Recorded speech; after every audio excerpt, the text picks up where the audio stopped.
Hello, my name is Amy Sturkey. I am a pediatric physical therapist with 33 years of clinical practice, and I am doing my series in which I answer questions that people give me. And so Taylor has sent me a video to ask me a question. So let's listen to it.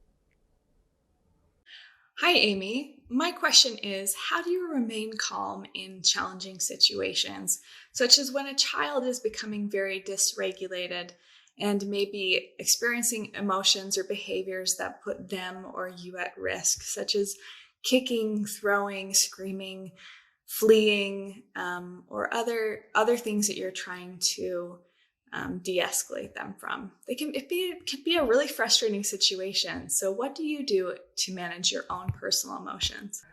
Okay, Taylor, that is a great question. As an experienced therapist, I have certainly had my experience being referred to fairly tricky clients who can become dysregulated, which effectively means that in some cases I have gotten physically injured, or people in my room have gotten physically injured to some degree or another. The first thing is you have to make sure that you're safe. If you are going to get injured in a way that is unacceptable, then you should not be treating that client. You need to take steps. So what I'm doing is I'm taking steps to make sure that I'm not going to get injured in the way that I cannot see that client, because I want to help these families and I know that child needs the help. So how do you stay calm? So staying calm is knowing that you're going to be safe no matter what happens. So you have to know the client. You have to know what are their triggers. You have to know what are the things that they tend to do before they get upset. Some kids do give no warning whatsoever, but most of the time there are warning signs that you can know, that you can see, oh, I need to back off a little bit. I need to do a little bit more sensory. We need to talk a little bit more if the kid can talk. You need to do those things first. I need to address the environment of the room. I may need to dim the lights. I need to play soft, soothing music. Sometimes it's the caregiver, having the caregiver in or the caregiver out. I have a couple of clients that one particular parent, the client is less likely to be aggressive with than the other. So I'll make sure that particular parent is in the room with me. Anytime I think there could be a dangerous situation, I'm never in the room alone with the client. That's something that helps me know that I'll be safer. But you're absolutely correct. This is how I know that you're an experienced clinician, is that how you are affects how they are.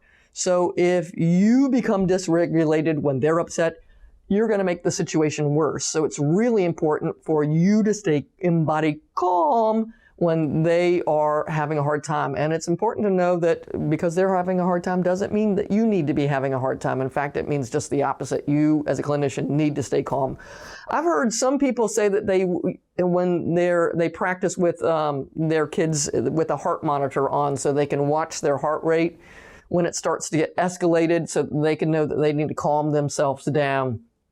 I think that taking those big, deep breaths, it makes a big difference. I think that knowing that you have a plan makes a difference. I have kids, for example, that are scratchers. So what's the plan? Sometimes I've started off treatment sessions cutting their fingernails first, or putting gloves, soft gloves on their hands so that they can't scratch me, or making sure that I have long sleeves on so they can't scratch me. Unfortunately, as I've gotten older, I bruise more easily. So I have to be a little bit more careful to make sure that if they're pulling at my hands or my arms, that I don't get bruised. So knowing that there's a plan in place, knowing that you have someone there to protect you, knowing that, and the other thing is knowing, sort of having a plan on Friday, I got hit over the top of my head, of knowing what the plan is when escalation does happen.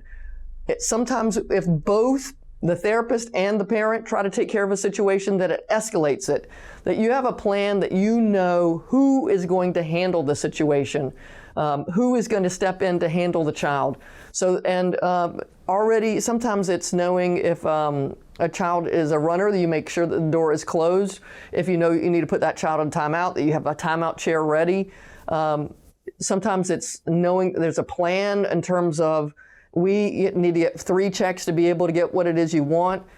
All those things you can set up in advance to know that you're going to be safe. A lot of it is just knowing the kid and being around him or her, because I've certainly had aggressive behaviors from both male or female clients, to know if they come up and jump in front of your face, is something's really about to happen or not. And so it's just experience with that particular client and clients over time.